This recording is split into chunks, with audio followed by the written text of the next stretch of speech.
Well, here we are, everybody. We are returning back to Red Velvet. Now, the truth is what we've been doing a little bit more of their B-sides. This time we are starting with Sunny Side Up, and like twice, a lot of their better music, some of the best music, has come from their B-sides. And apparently that's not much of a surprise. So, anyway, Sunny Side Up, let's check it out. Let's see what this weird group has in store for us. Sunny side up. Sunny side up, up. Sunny side up. Oh yeah, oh yeah. 그 눈빛은 저리 지워둘래. 어디서 그리 어른처럼 굴래. 좀은 더 차가 있어 우리 사이야. 그 사이야. I was down. 난 겁이 나. 다 타버릴까, 놔버릴까. 솔직히 홀리지 난 욕심이 나. 또 뭔가 좀 느린 down. 날 보는 그 눈, 난 자꾸만 또 입이 타. 가만히 있어도 널 놓칠까 난 애 같아.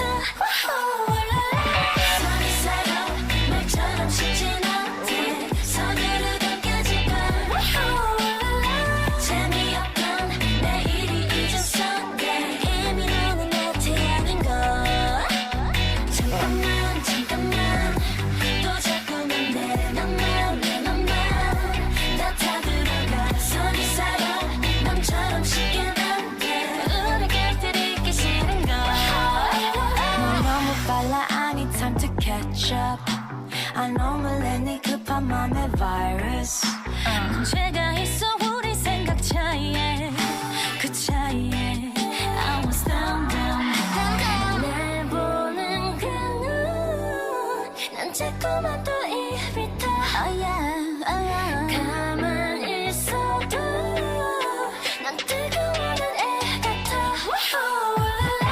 Sunny side up 말처럼 쉽진 않대 서두르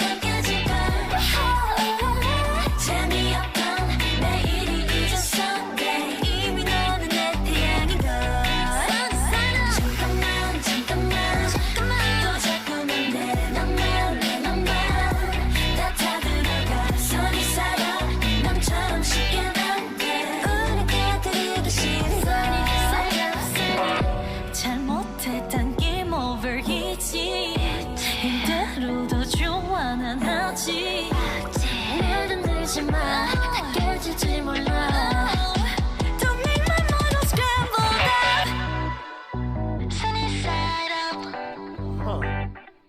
Sunny side up Sunny side up Oh yeah Oh yeah Sunny side up 말처럼 쉽진 않대 서두르 당겨질까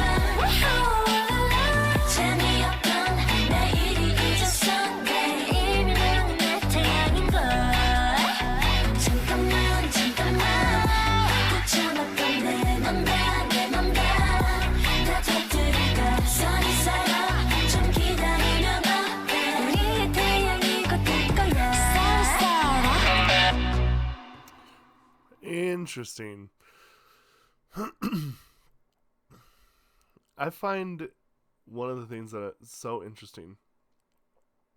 I loved their vocal play. I feel like this is one of those ones where the vocal textures were kind of what stand out to me, right? Stuff like this. 난 뜨거워하는 애 같아 Sunny side up 말처럼 쉽진 않대 서두르 I find it interesting when a song portrays very kind of happy, bouncy lyrics.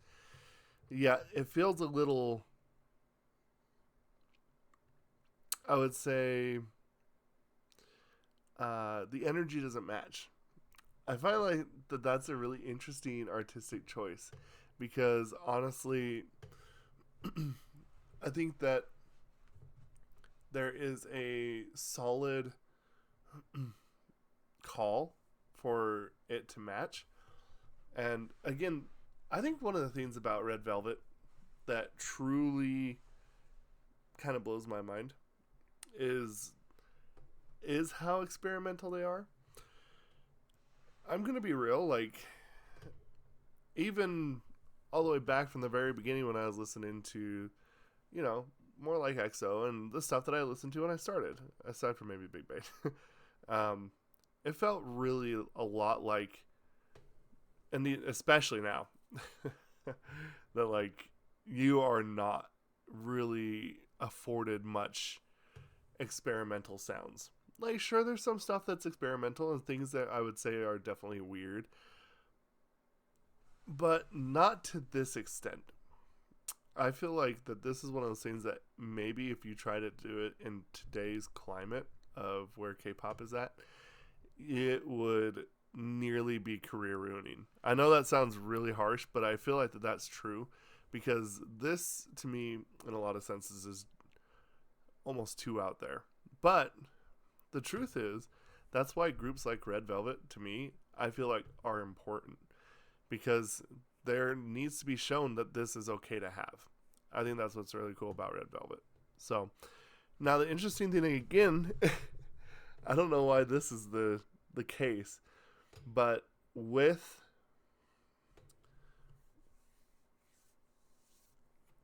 their B-sides, it feels more traditional than their title tracks. Like, this is way more easy to digest than like Happiness, or I feel like that there's a couple of really, really weird ones. Russian Roulette, Ice Cream Cake, like those were really weird.